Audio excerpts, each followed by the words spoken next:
Cubaan suara. Cubaan.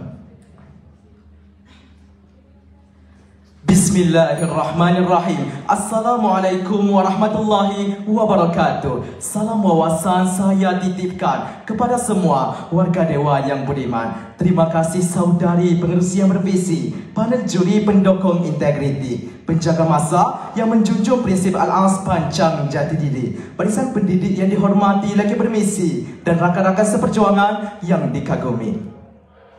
Ujar William Shakespeare sebagai renungan, sebuah bahtera hanya kekal di pelabuhan seandainya tidak memenuhi tujuan pelayaran dan pengebaraan, seumpama teknologi kesihatan digital yang berdaya tahan tiada nilainya jika tidak dimanfaatkan. Berdirinya saya di pentas ini dengan penuh iltizam untuk meneruskan wasilah perjuangan melestarikan kesihatan anak watan. Oleh itu, saya tampilkan tajuk syarahan pilihan teknologi kesihatan digital pemangkin kesihatan ummah.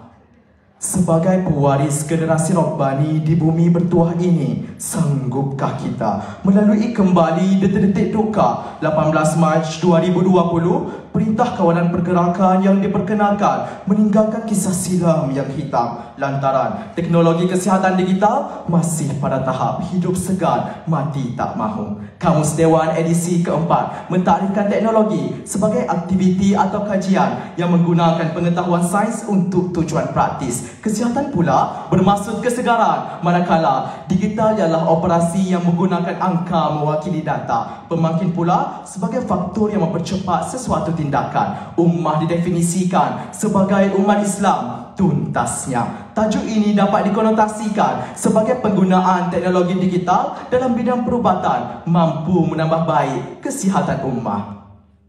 Saudara-saudari tonggak aspirasi murni, tirai syarahan ini saya singkap dengan wacana yang pertama. Teknologi kesihatan digital diperkenalkan, kesihatan ummah ditingkatkan.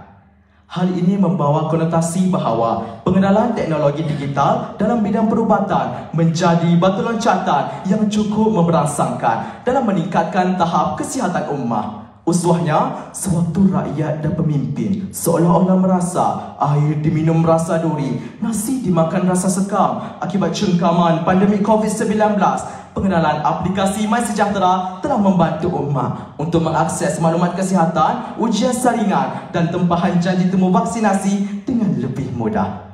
Hasrat murni Kementerian Kesihatan Malaysia yang dilaungkan melalui azimat keramat rakyat sihat, negara maju dan sihat sepanjang hayat semakin tercapai objektifnya melalui program Dr. On-Call yang banyak mendorong ummah agar berusaha untuk mendapatkan rawatan secara dalam talian dengan lebih cepat dan tepat. Junjungan mulia Rasulullah SAW telah menyarankan umat Islam mencari jalan ikhtiar merawat penyakit dan menambah baik kesihatan sebagaimana sabdanya, Innallaha haizu khalaqad dawa fatadawaw. Maksudnya, sesungguhnya Allah ketika menciptakan penyakit diciptakan juga penawar, maka berubatlah kamu. Riwayat Ahmad. Sudah terang lagi bersuluh, teknologi digitalisasi ini terbukti mampu meningkatkan kesihatan ummah madani di bumi bertuah ini. Saudara-saudari pewaris generasi madani, beralih kepada wacana saya yang kedua, teknologi kesihatan digital dilaksanakan, ummah celik kesihatan dapat dilahirkan. Jika kita singkap lipatan sejarah silam sebelum kedatangan Islam, gambaran tahap kesedaran dan pendidikan kesihatan masyarakat seperti katak di bawah tempurung kerana menjadikan ahli nujum dan tukang tilik sebagai panduan dan rujukan. Hal ini bermaksud gabungan lengkap Tibun Nabawi dan perkembangan teknologi kesihatan digital seumpama adat pulau liburan pasang kerana berjaya menghakis kepercayaan dongeng, tahyul dan budaya taksub kepada perubatan tradisional serta membuka minda ummah agar lebih terbuka. Tamsilnya, aplikasi MyNutri Diary, V-Tracker dan Sihat Sunnah berjaya membuka mata dan menggambit hati ummah untuk membentuk amalan gaya hidup sihat, termasuklah mementingkan pemakanan seimbang menurut sunnah secara holistik. Situasi ini bersesuaian dengan firman Allah Rabbul Izzati yang bermaksud, Makan dan minumlah, tetapi jangan berlebihan. Sesungguhnya Allah tidak menyukai orang yang berlebihan. Surah Al-A'raf ayat 31. Izharlah, terbinalah Umar Rabbani yang curi kesihatan melalui program digitalisasi kesihatan. Sidang Dewan yang bermatlamat, menelusuri wacana saya yang ketiga, teknologi kesihatan digital diperkasakan, rawatan kesihatan ummah lebih berkesan. Hal ini membawa konotasi bahawa inovasi digitalisasi ini bertindak sebagai wadah yang proaktif untuk menyuburkan amalan, mencegah lebih baik daripada merawat, kerana proses diagnosis simptom rawatan dilakukan dengan lebih cepat, tepat dan efektif.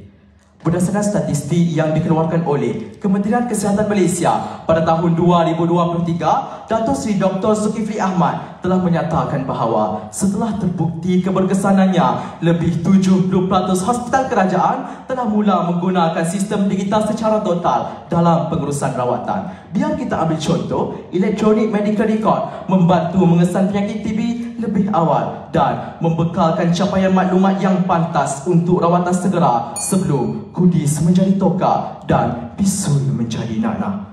Rasulullah SAW telah mengingatkan umat Islam mengenai pentingnya mengutamakan kesihatan sebagaimana sabdanya yang bermaksud, dua nikmat yang ramai manusia sering rugi, tidak mendapat faedah daripadanya, iaitu nikmat kesihatan dan masa lapang. Sahih Bukhari. Kita mengakui hakikat bahawa andai berpantang ajal sebelum maut, terbukti penggunaan teknologi digital secara maksimum mampu memberi keberkesanan rawatan yang optimum kepada ummah. Sidang ummah yang bermatlamat, konklusinya, kita sebagai generasi celik teknologi perlulah memanfaatkan inovasi digitalisasi agar pembentukan ummah Rabbani dan negara madani menjadi realiti.